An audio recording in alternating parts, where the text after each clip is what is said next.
Welcome to Ming Presents The Re-Up, a conversation with the artistic mind.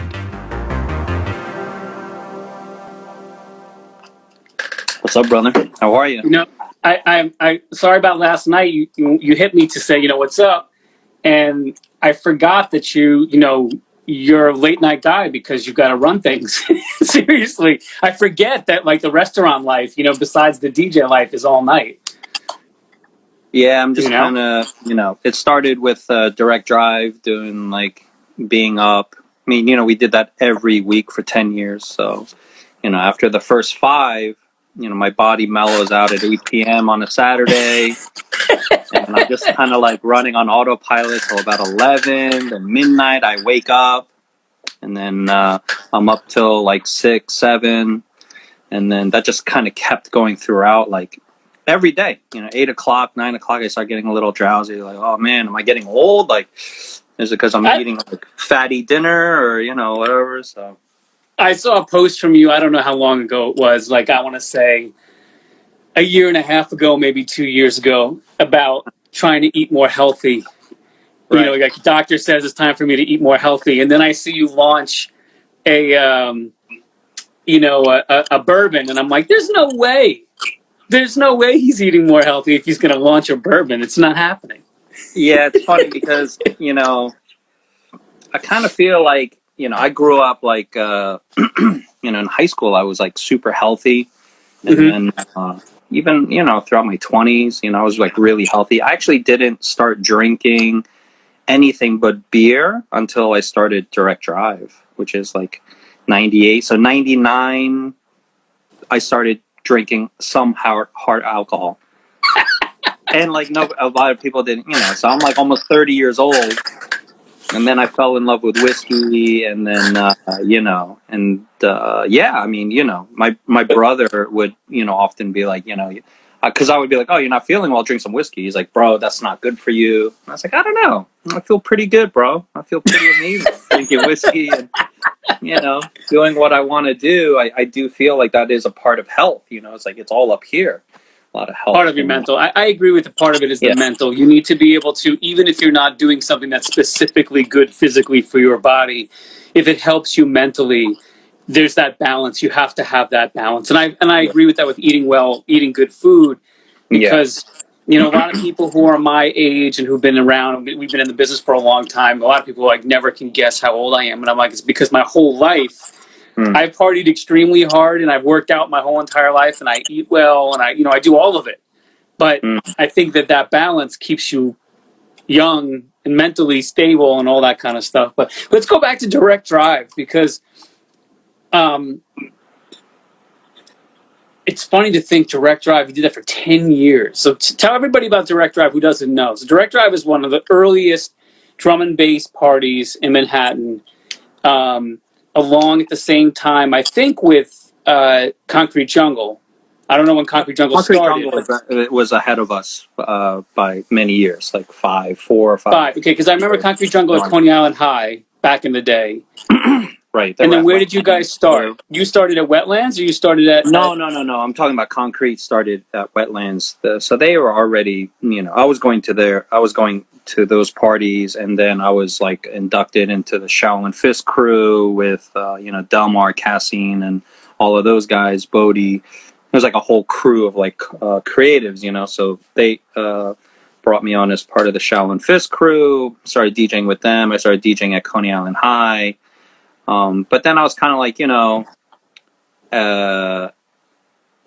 doing my day thing, which I was actually a Taekwondo instructor. I didn't know that. Yeah, that's what my life was supposed to be. My uncle is a grandmaster. I was basically sleeping, because I was working 70 hours a week, and then I was coming after teaching and stuff, coming all the way into Manhattan to promote or go to like different parties, and then I would only sleep like probably like 3 to 5 hours a day. Yeah, sounds like all of us who had that hustle, right? That's the hustle. Yeah. So I did that for many years, and then when I was DJing out, cutting dub plates, and really trying to get in, like really just like I'm thinking in my brain, this is what I want to do. So I had a conversation with my uncle, and he's like, "Oh, okay, all right, good luck. You'll be back." And that was a long time ago. Who is your uncle? Is he somebody? My son's into Taekwondo, and he does West Side Taekwondo up on 103rd Street. It's actually in New Jersey. He's doing it in Jersey. Yeah, Master Cho. He married my aunt on my mother's side. Just so happened his name is Cho. My mother's maiden name is her, but so it was Cho, and then when I was working for him, everybody thought I was his son. So, plus I looked really young. So people would be like, "Oh, is your dad home or dad here?" I like, "Yeah, I think he's around here somewhere, but why don't you come in? Let's talk about your training, your son or you or whatever." So you're a black belt then, obviously, and then I'm a dark one. Yeah, a dark belt, dark shade. Dark I mean, that was shade. a long time ago, though. If I got you. Listen, I'm just talking about it because it's interesting to me. Because my son is big into it. Before we had to leave the city because of all the craziness, I think he's a red black now. And he's 8, so he's been that was like his first serious thing that he did. Now he's super into chess, and he's got that sort of Wu-Tang, bro. Wu-Tang. Yeah, he hates to practice, but once he gets past that, I'm terrible phase. He really gets into something. So, I'm really hoping he gets back to the Taekwondo when we get back into the city and all. At least get your black belt, but he's such a young kid, like 8 years old, your body's not fully developed. So you become they call it a junior black belt. Yeah. Then when you get older, but it, like anything else, it's kind of like a apprenticeship type vibe. It really depends on the teacher. If your teacher is like a survivalist, then that's the type of training you get. So a lot of art, my uncle was always surprised at how many children I had. I would have like 40 kids on average. 40 in a classroom with just me. And he was like, "How do you get so many kids?" And the thing is, I made them do a lot of discipline, like standing in attention position. They can't leave until, they're standing there. But I would make it fun. I wasn't, but I was just explaining to my uncle, I was like, this is our life. We train, we practice, we do all kinds of stuff, but for the kids, it's a part of their life. So the only thing they like being accepted, all the kids each other. And, but there was a definitely, you can't get higher than green unless you're A student, straight A. And I would be really involved. And then, it was like, it was a really beautiful thing because, then I went to other schools and obviously, I'm going to look for my son, and it's just very different. Every school is different. It really depends on the instructor's focus and stuff like that. But if it's really a lot of discipline, respect, teach them how to meditate, and really you see kids transform the way they walk, they talk, they stand up, and and the amount of confidence level is really it's really crazy, how you can transform. We found that the opposite for Miles, because at least what the first experience for him was. Here's somebody else who commands respect, and also you can't mess around, and they're going to yell at you. Like his teacher would yell at him or yell at the class if they weren't doing the right stuff. And that was we loved it as parents because we're like, look, finally somebody else is yelling at the kid and not just us. So they see that the world is not just these two people with a set of ideals. There's things you need to do to move forward in life. Yeah, and I think that was his first real taste of that from somebody else.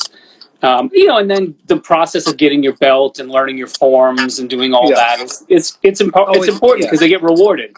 Yeah, it's always better to have a third person. It doesn't matter how even people are like, "Oh, your kids must be so disciplined." When I was younger, and I was like, "Nah, my kid doesn't listen to me as well."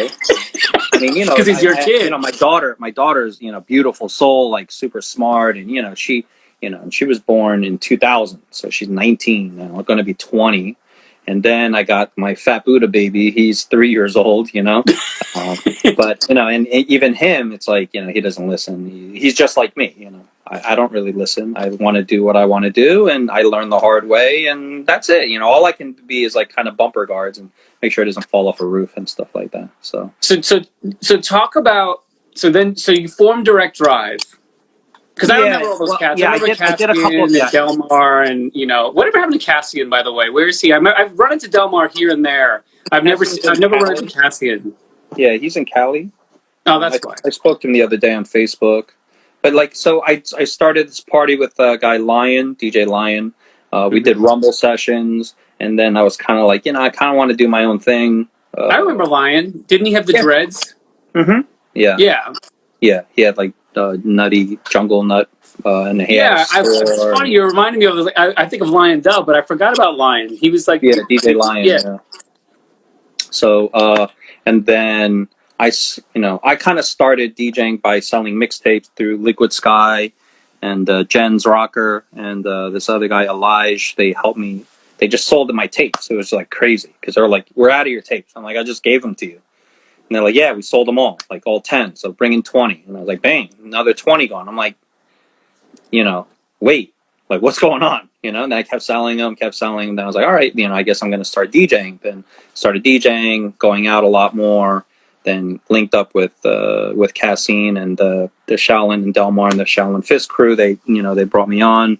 I guess Delmar or Cassine was just like, oh, he's part of the crew now.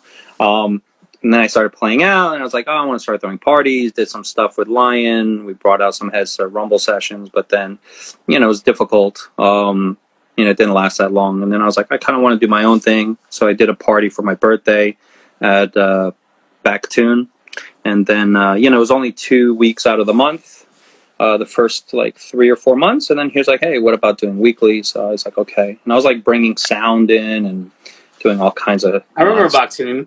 That place was a mess. Yeah, it was a mess, yeah. As everything else was in the city, though, I always try to explain to people, like, being a DJ back in that time, facilities were not prepared for low bass music, and so hip hop and dance music always had to play in these sort of like poorly fitted rock clubs or clubs that were made really for rock performance. They weren't really made for club music, and so there was always this thing where you had to like reinforce everything that you did because it always sounded like crap if you didn't.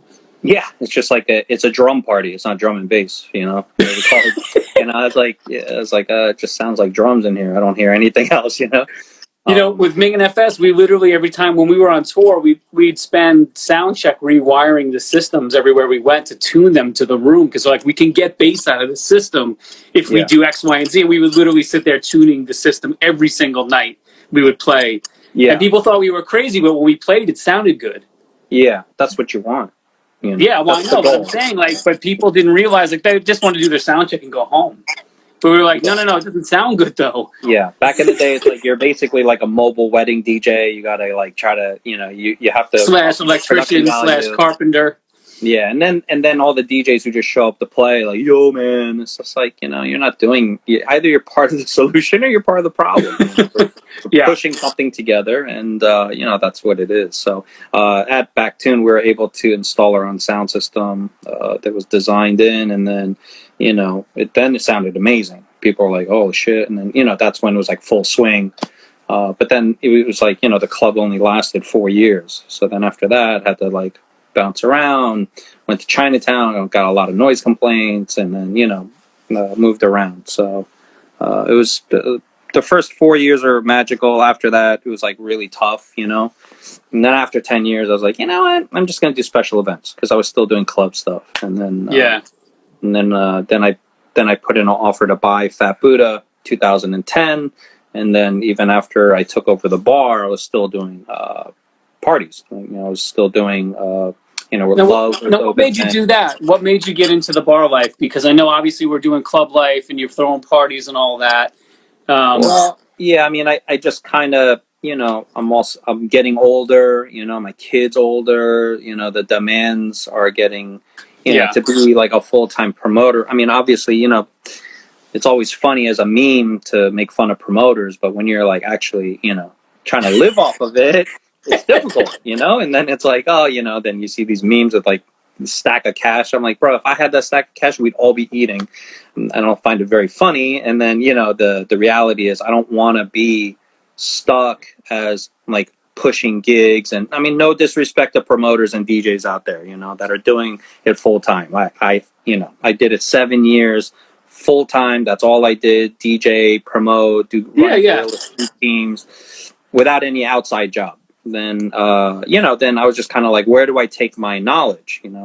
Obviously I left the comfort of running multiple schools and a regular paycheck to, follow my passion without any kind of, direction. I just try to stay on that trajectory of doing things that interested me and the things that I was passionate about. And then I DJ'd a birthday party at the place. It was called Forbidden City. And then I noticed I didn't have a lot of liquor. So I said, hey, I asked the birthday boy, I was like, yo, do you know these owners? And he's like, yeah. And I said, can you ask them if they'd be interested in selling?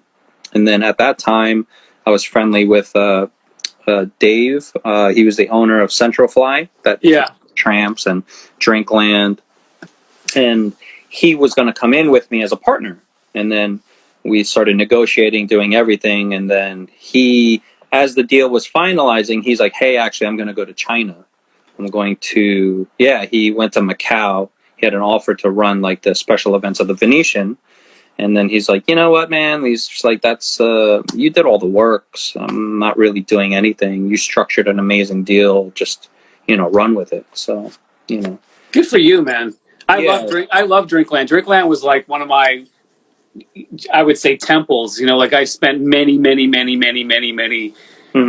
nights at Drinkland, just, on all the iterations prior to the dancing band and all that. And same with Fat Buddha, though. So you grab this bar. It's in a prime location. It's in the East Village, where like before the East Village is changing. So you're like, and it's also sort of the heart. It's right by. It wasn't prime when we moved in, though. I know that. The whole avenue was like there's barely any businesses open. Nobody was really coming up north of like St. Mark's, really 9th, on Avenue A. Yeah, I remember that. I mean, that was prior to, way before Arlene's Grocery. What was the place that was in the basement that was right around the corner? You went down the basement. There was a club in the basement there. Oh, where Camouflage was? Was it Camouflage? Well, Camouflage was there. What was that called? I don't remember. But they had like the fans. Was that 2A or something like that? No. Stuff like that. I don't remember. It's no longer there. I think it's Drum now. Drum, right. Drum, yeah. Yeah, is that still around? Drum is, yeah. Well, now I don't know. I don't know anything. Nobody knows, really, Nobody knows anything. No, yeah. Brent is asking the bank. The bank is on Houston. That became Element. But right, it's not the bank. I remember the bank. The bank used to hold like a lot of the earlier drum and bass stuff.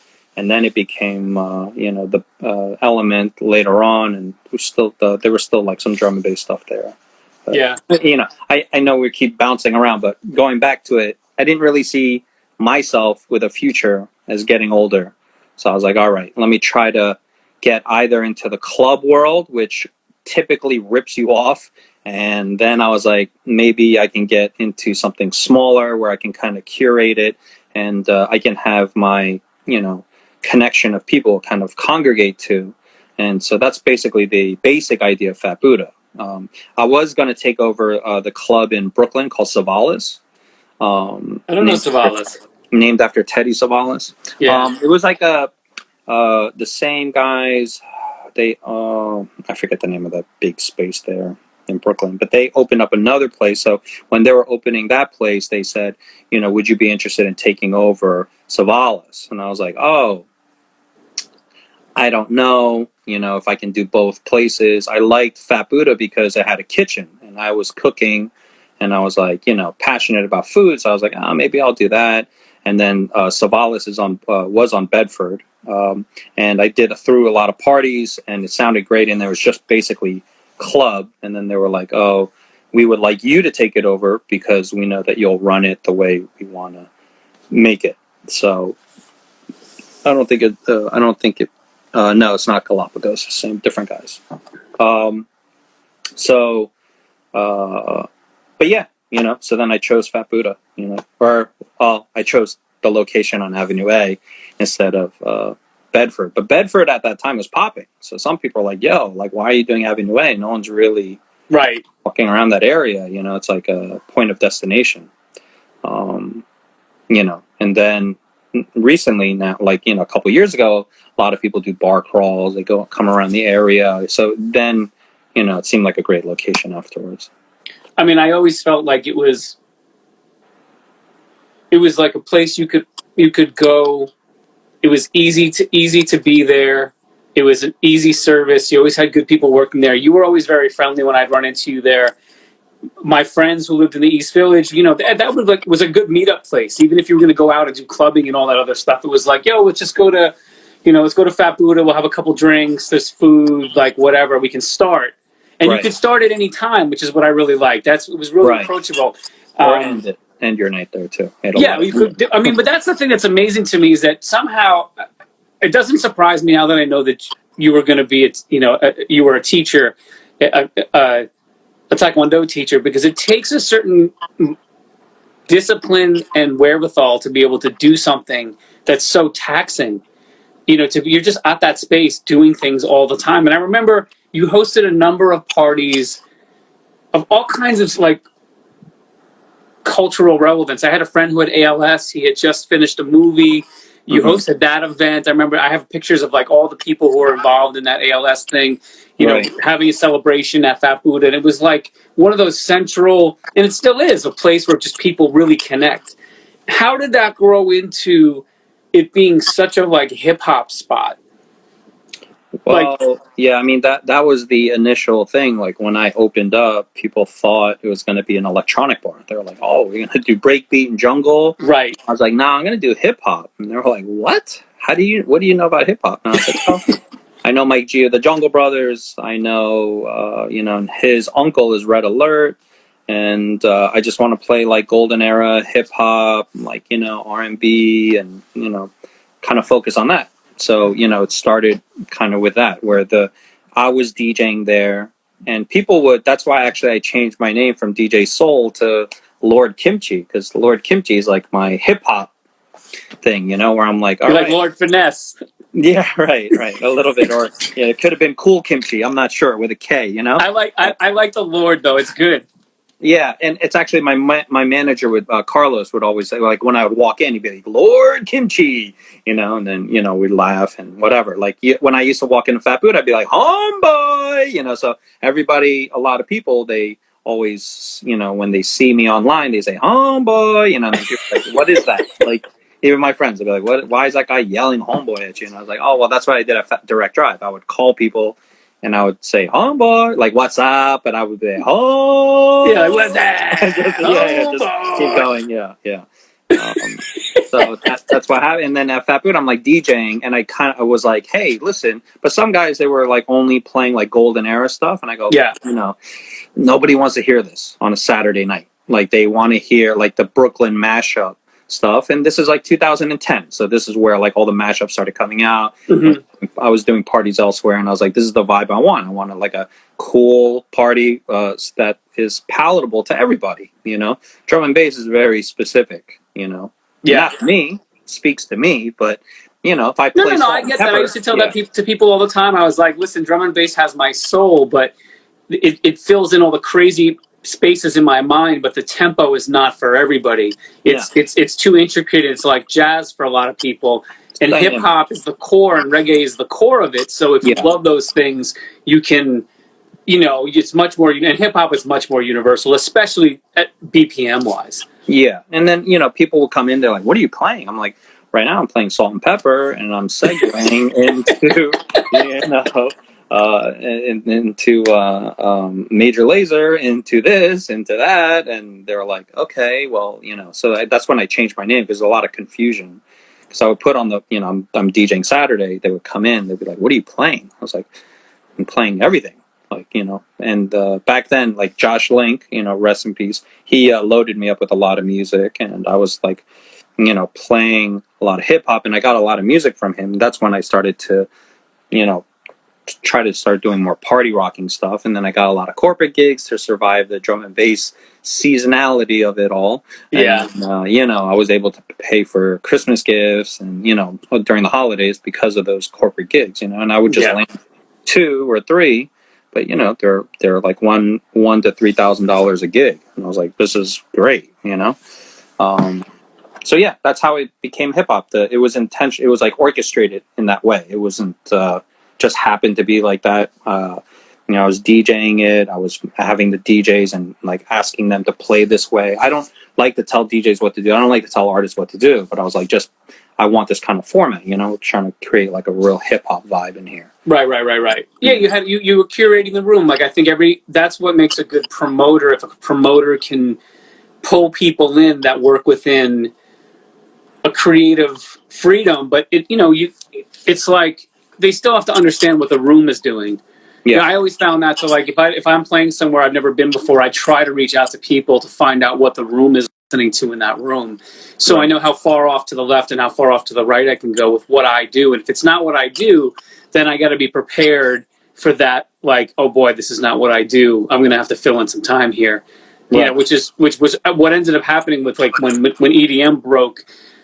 You started having places that were just having DJ. Oh, I'll book that guy, and you think, oh, they're booking me. Well, they're not. They didn't book me. They just booked DJ, and I'm getting a nice check, but it's not the music that I play. And here I am now. I'm like doing like tables, like table service clubs, and like no one cares what I have to just play that other music that I was not. You know what I mean? And I got away from that. But it was that when things change, you understand. Like you have to play the room. Yeah. Otherwise, you clear the room. Play the room or clear the room, right? Right. Well, back in when I first started, I was like, I don't care. Well, it was your spot too, but I remember that. I remember you curating that, and I remember the weekends being different than the weekdays. Mm-hmm. But I also remember the food being good. So let's talk about that a little bit, because one of the things that over the last 10 years, as I've been paying attention to on social media, the food aspect of what you do is really high end. It's not like throwaway. It's not falafel on 2 a.m. out of a truck. It's good food. How did you go from? Falafel is great. Falafel. And you know what I'm saying. It's not street food out of a vendor. It's like curated, really nice looking, good food of different, like a mashup of different styles. And even 15 years ago, it was like that. It just progressed and progressed and progressed. So, is your brother part of that, or is that? No, the kitchen, initially there was already a restaurant program. So they did a lot of dim sum.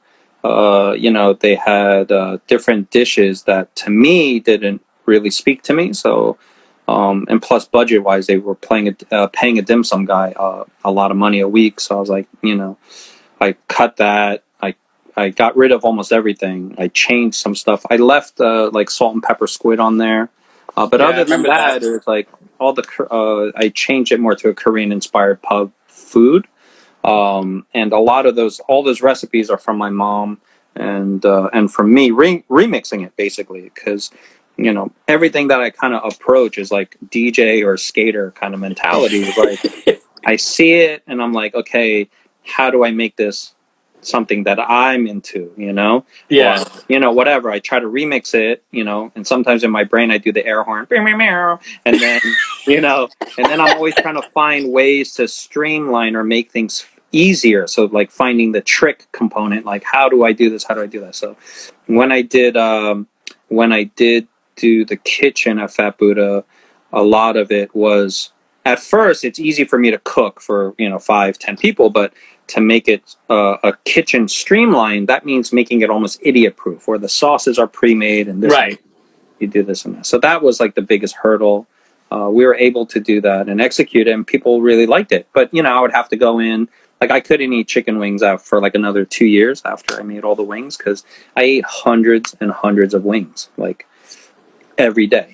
For weeks, and I'm just like, okay, trying the different sauces. Yeah, just like really like honing in on making the wings like banging, like where I'm like, okay, I'm proud of these. Then I couldn't eat them anymore, And then once I put it on, though, it became like the top seller. Then I made the bao buns, and we tried like different ways to cut the lettuce. Like, do we chop it up fine? Then we found that it like fell all over the place, and I cubed it, and then different types of lettuce, different mayo, just So for me, it was like a challenge. It's like a remix concert. R&D, 100%. So but a lot of that was so that, and then I started becoming friends with a lot of chefs through Direct Drive, and then of course through Fat Buddha, and personal friends of mine. And then I would ask them, hey, can you come in and show my guy how to use a knife? Because I'm like trying to show him how to cook, or hey, can you show him how to prep this? Because I feel like there's a faster way, and I'm always open because I know that I'm not a trained chef. I just love food. Right. Me streamlining the kitchen took so much effort, but it made it a lot quicker if I asked for a little guidance or I YouTube something. I'm like, oh, okay, par cook this, do this and that, But you have to find what's really, works for you, not necessarily what works for you doesn't necessarily work for other places. So, and then now we went from rice based to bread based. And then right as we were launching our new menu, the fire upstairs happened, and all that water came down and basically ruined our bar. So I had to close down. Didn't reopen for 7 months, and then Then I launched some of the older mint items because the gas didn't turn on. The gas was off up until recently, and then once I launched the new menu, then, of course, COVID is here. And then I'm like, okay, now everybody knows how I feel.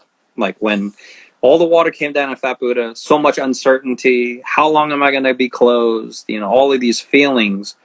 And it's almost like I'm taking it round two. Like I'm a glutton for punishment right now. But the menu, like for takeout and delivery, is doing really well. So my chef is like, everybody's ordering a little bit of everything, as opposed to before with the rice dishes. 1 week we would sell a lot of this. Another week we'd sell a lot of bibimbap. Another week we'd sell a lot of this. And it was just like all over the place, except for the wings and the buns. But it's good that you've been able to do that as a takeout, though, because a lot of places are just gone. I mean... Yeah, I mean, I'm just doing what I can. I mean, and plus I'm only open really if my staff wants to work. So my kitchen guy and then one of the bar backs who is helping run the, do the daily diligence of taking the orders and making sure it's all right and handing it off the curbside. If they didn't want to work, I wouldn't open. There's no sense. You're not really opening you're not making anything, right now. So, right. It's really just for my guys. Yeah, but it keeps them going. It gives them purpose, and it gives them a little bit of money in their pocket, so that hopefully there's a future. I mean, I think that's important. Yeah, and I mean they're very grateful, which is great. I mean, if they were ungrateful, I'd be like, well, why are we open? No, I don't know. I'm stressing every day. I'm up late with you guys. I'm doing these orders. I'm still working. I'm not getting paid. Right. They're really just getting everything. But it's good. I mean, it does keep me on my toes. But while this is all going on, I'm also kind of trying to learn different stuff. Honing in a little bit more like Photoshop stuff. I've been doing After Effects. I just started doing some After Effects stuff. I got into After Effects for a little bit, but it's like it's such a deep, that in Premiere, it's such a deep tunnel to go down that I go for a little while and then I have to pull back and focus on things that make me money and all that other kinds of stuff. Right. But it's a good time for all of that. Yeah.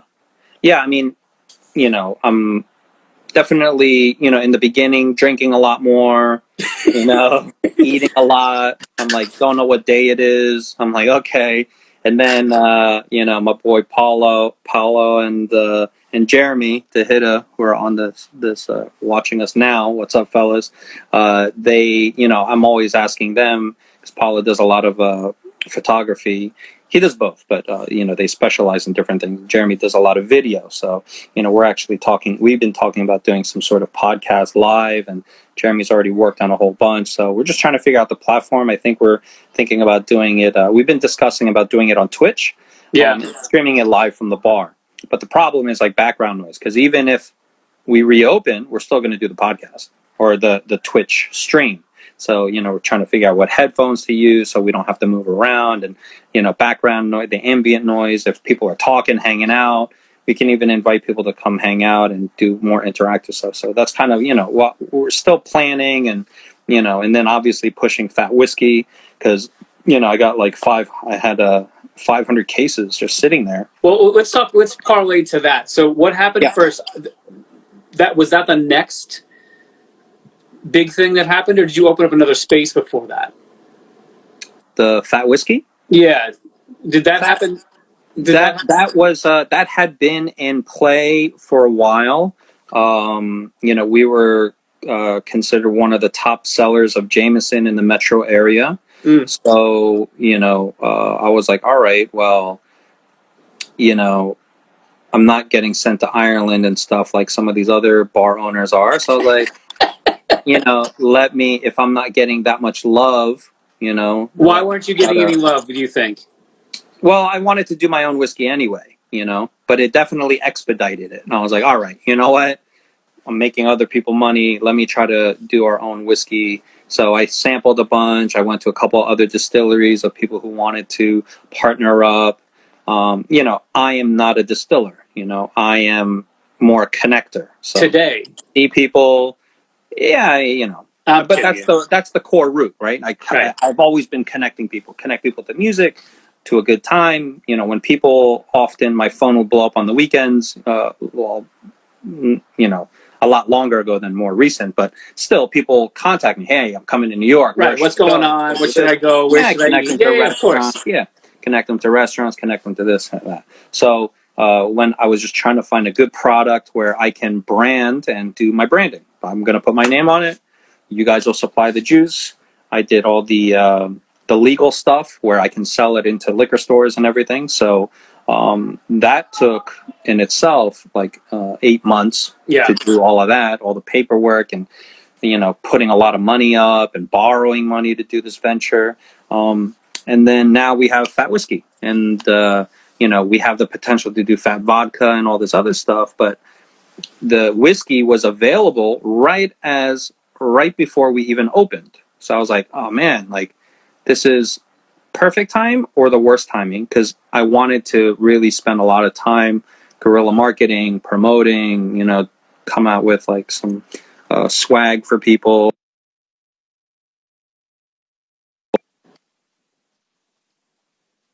It is. Then we reopen the bar. Then we have Fat Whiskey.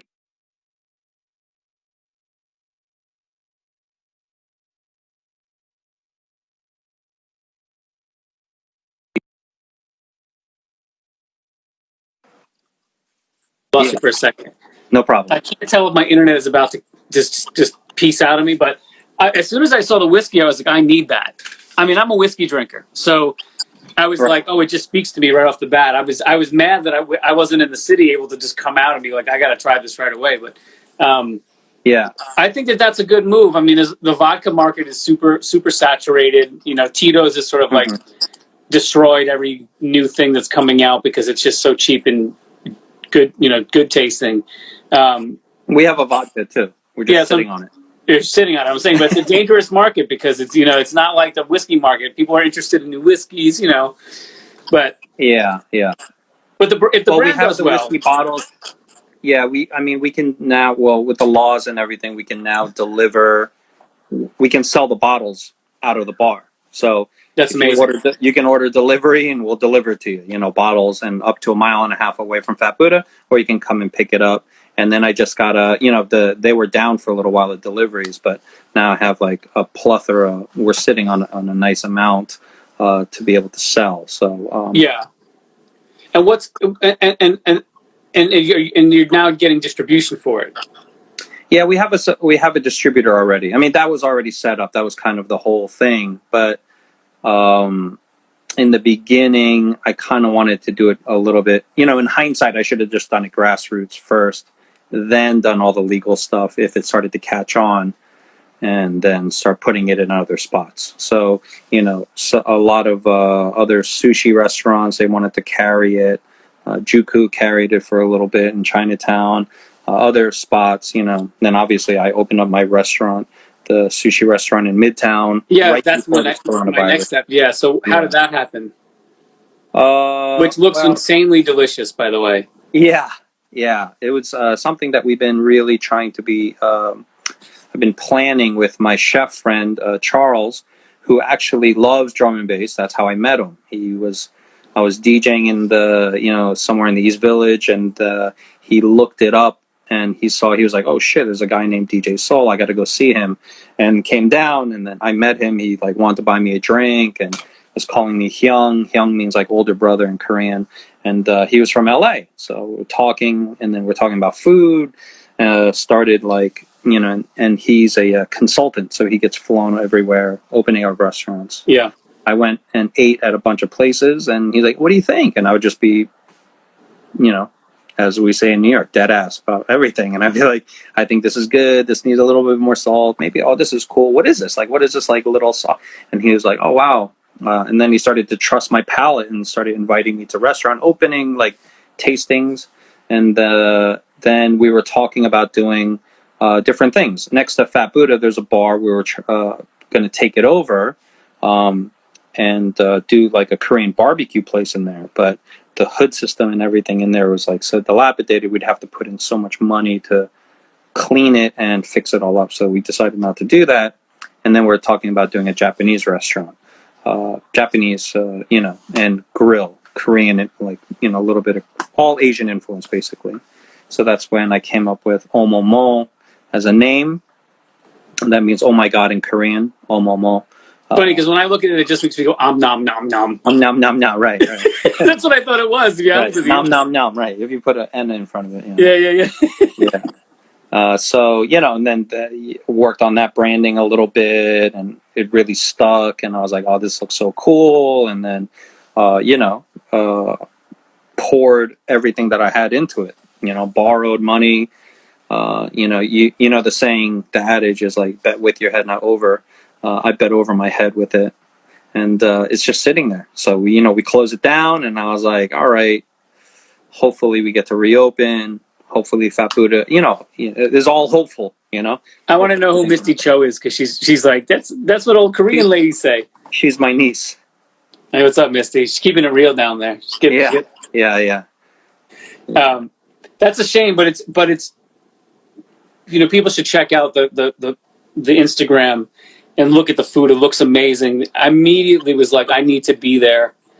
I wanted to figure out a date night for my wife, and then this whole thing, Mike told you, and then this whole thing, like, when, hit, and, I know, it's crazy.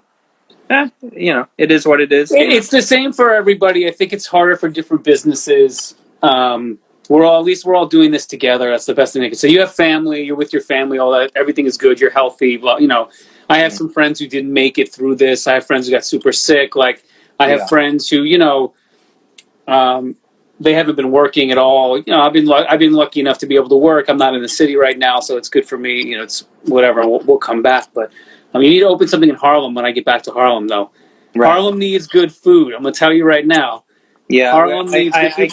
I usually get offered a lot of different opportunities. They were asking me to do something in Harlem, and that was before Omomo. And I was like, well, from the East Village, if I can do Midtown, Omomo, then Harlem is very simple. Then it's one skip. But to come all the way from Fat Buddha all the way up to there, of course. This is also when I was living in Crown Heights. I was like, me from Crown Heights going all the way up to Harlem. I was like, Where are you now?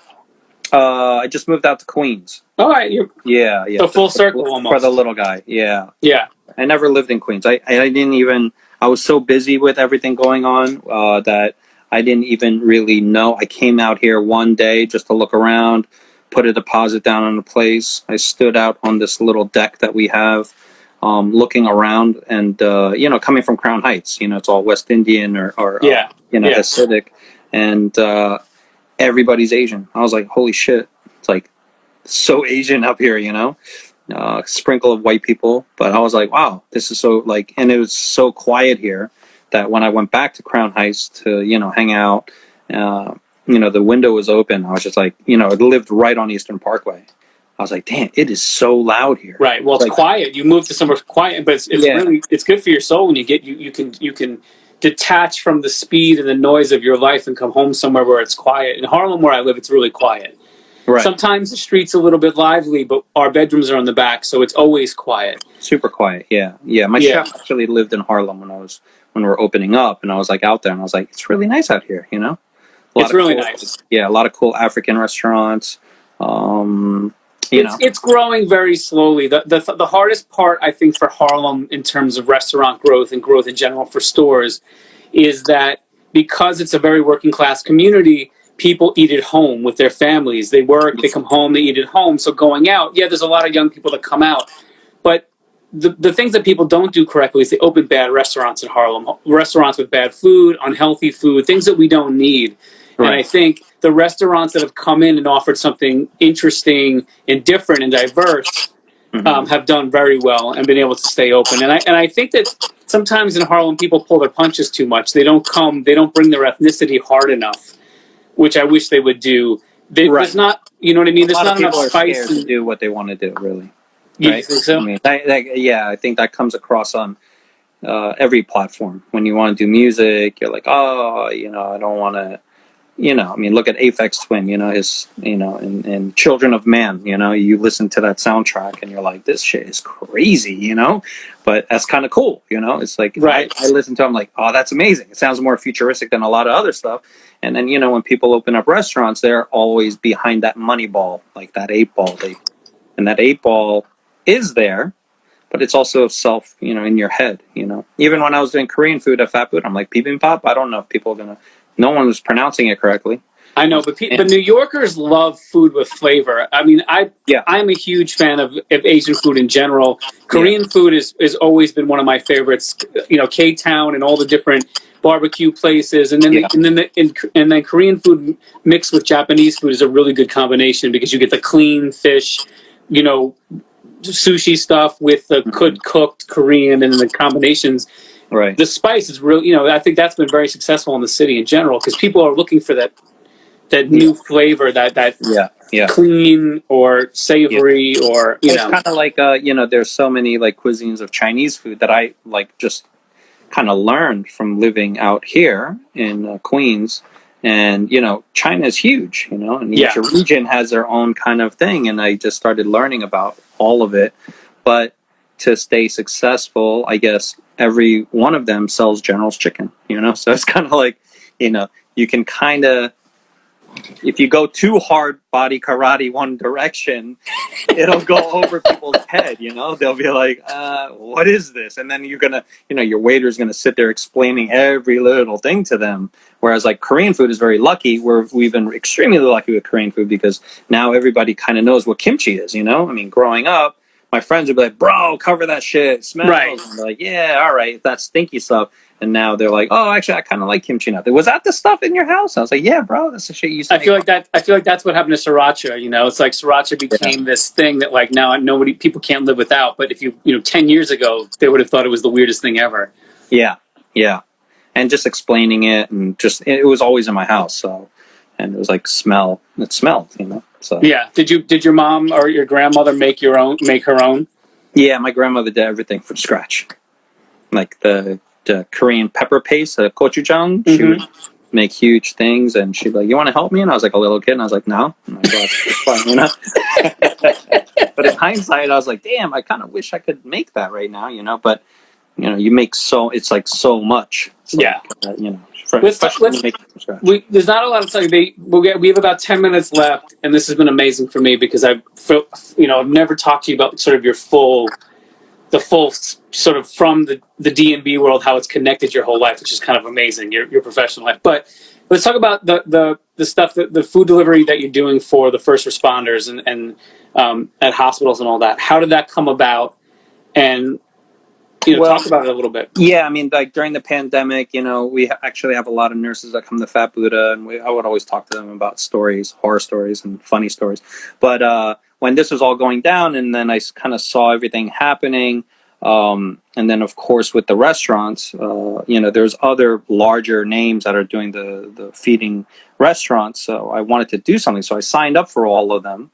Nobody ever got back to me, so I was like, all right, well, let me do what I do. I'm going to just try to see if people donate, and then if they donate, I can send out the food. So we've been sending out a lot more food than what we've been getting, but it's something to just kind of show, our thanks to the first responders, the nurses on the front line. And, they're telling me stories like, yeah, like one of my friends, they got the virus, and then, like a week into it, they're like, can you come back, and then the next day it's like they're getting hounded to come back to work, and,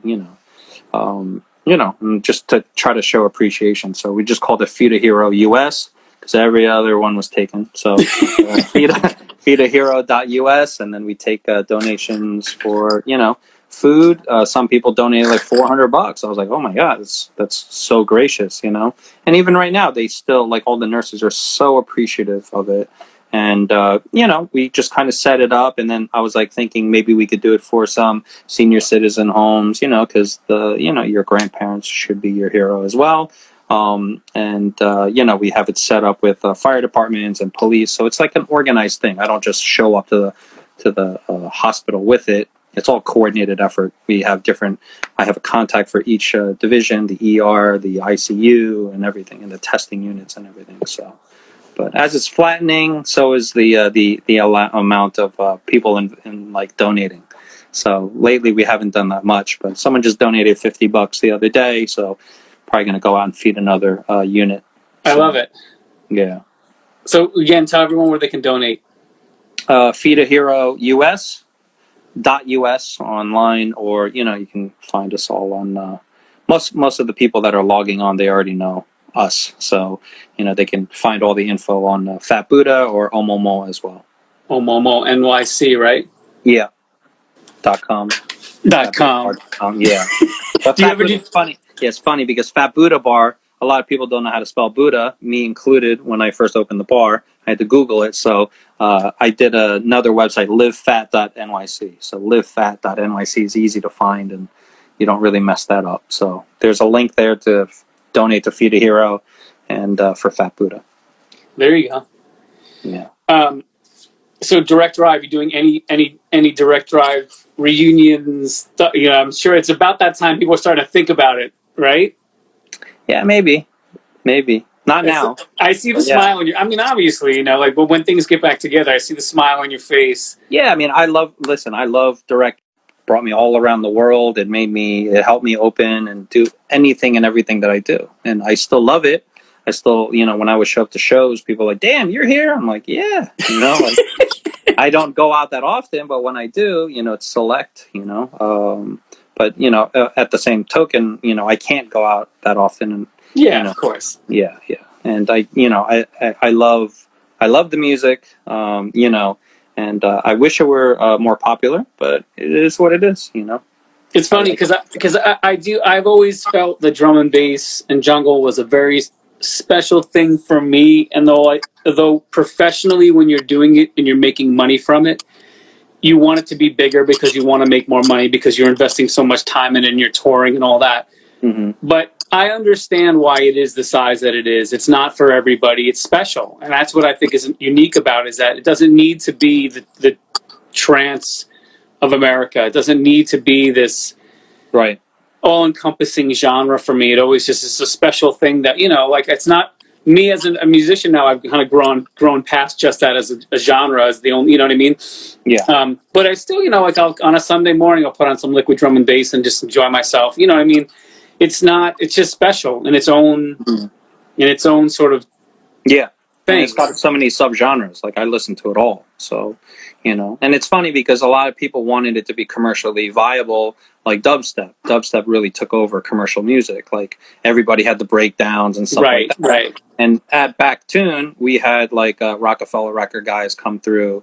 We had a lot of big hip hop labels and music execs come by to see what it was, because they thought it was going to be like the commercial thing to do next. So who knows? I remember when Rawkus did Raw Cuts. I mean, they put a chip in the table. Mm-hmm. I remember they did that, and and I think it did have a moment when Ronnie Size popped through with Brown Paper, and there was some tracks that got extra large, and they seemed like the next urban. I think the hardest thing for drum and bass was that, unlike hip hop, where it went away from the producer and DJ to being more about the MC and the story and that thing, it was harder for the message of drum and bass. And I mean, it really was still about the sonics and not necessarily about an MC, which makes it harder for people to digest and remember songs if you're not listening to music that way. And that's why. Yeah. I mean, when I remember I touched down in London and they were like, "Oh, here's a top 10," and there's like just commercial. One of the songs was just an instrumental. And I was like, damn, this would never happen in America. Right. Now it's, now there's like house songs and shit like that, and a lot of things. But yeah, back then it was just like, in America, everything had that vocals or a band or something, or it wasn't, unless it was like a super underground music. I mean, it's, again, like, I like it to be, it's sort of like I have friends from high school who never stopped listening to metal, and that was the only thing they've ever listened to, and they still to this day listen just to metal. And I feel like it's all this big flavor pot of things that we live through in different times in our lives that, you know, make that music special, and that'll always be special to me from that time. And it continues to be special in its own way because it hasn't been completely commercialized and all that. So, you know. Well, I call it the golden era. Yeah, the golden era. Drum and bass in New York. And if you were in it, you didn't know it was happening, you know, really, until later on. Yeah, exactly. You know, so kind of like hip hop, you know. Nobody knew the 90s was like the golden era. They're just like, oh, wow, a lot of creative shit. You're just enjoying it. Right. Then when it's gone, you're like, oh, shit, that was like the golden era. I did see Black Star's doing a new album, and that's going to be interesting. Yeah, yeah. There's a lot of cool stuff coming out. For sure. Yeah, I was talking to J. Rue the Damager yesterday. He's got a bunch of stuff coming out. I heard that too. That's good. Yeah, you know everybody. I want to catch up with you about all those people another time anyway. All right, so I do a round of quick questions on each of these. Just answer, don't think too hard. Okay. Faith or science? Science. Rave or festival? Rave. Ocean, lake, or desert? Ocean. Music or money? Music. Acid or mushrooms? Maybe I should have went after money, but acid or mushrooms, they're kind of the same thing. Big room or small room? I like small rooms. What's your superpower? My superpower, I feel, is positivity. How would you incorrectly describe your job? Glamorous. What animal should survive if only one can survive? What's that? What animal should survive if only one can survive? Oh, geez. I don't know. All of them, except for humans. Cat or dog? I'm not a huge fan of having pets, but I do like dogs. If not music, then what? I think, you know, you've done a lot of what? Not music, then whiskey, I guess. I don't know. Favorite meal? Favorite meal? Wow, that's a hard one, man. I like too much food. I don't know. Okay. Korean cuisine? I like Korean. I can eat that all day. Hunter or gatherer? I'm more of a hunter. What's the last gift you gave someone? Food. The nurses. Do you have a favorite deli? Like a bodega? New York deli, yeah, sure, bodega. Yeah, the one across from Fat Buddha. Those guys are dope. But I mean, if you're talking about like pastrami, stuff like that. No. I'm just saying whatever. Don't I got you. Do you have a favorite metal band? A metal band? I mean, Iron Maiden. And my favorite question is, what genre are the Talking Heads? Talking Heads. I don't know. Lawaka Bop label. I don't know. Indie? I don't know. Indie rock? All right, Lord Kimchi. Thank you so much. All right, brother. This was awesome. I can't wait to be back in the city and see you come to the restaurants. I hope everything maintains and you keep doing what you're doing. You're awesome. Yeah, brother. Thank you, man. I'll let you know when this is up and posted. It's definitely dope deli, too. But it's not really a deli. But All right, man. Enjoy your weekend. All right, brother. Peace. See you guys later.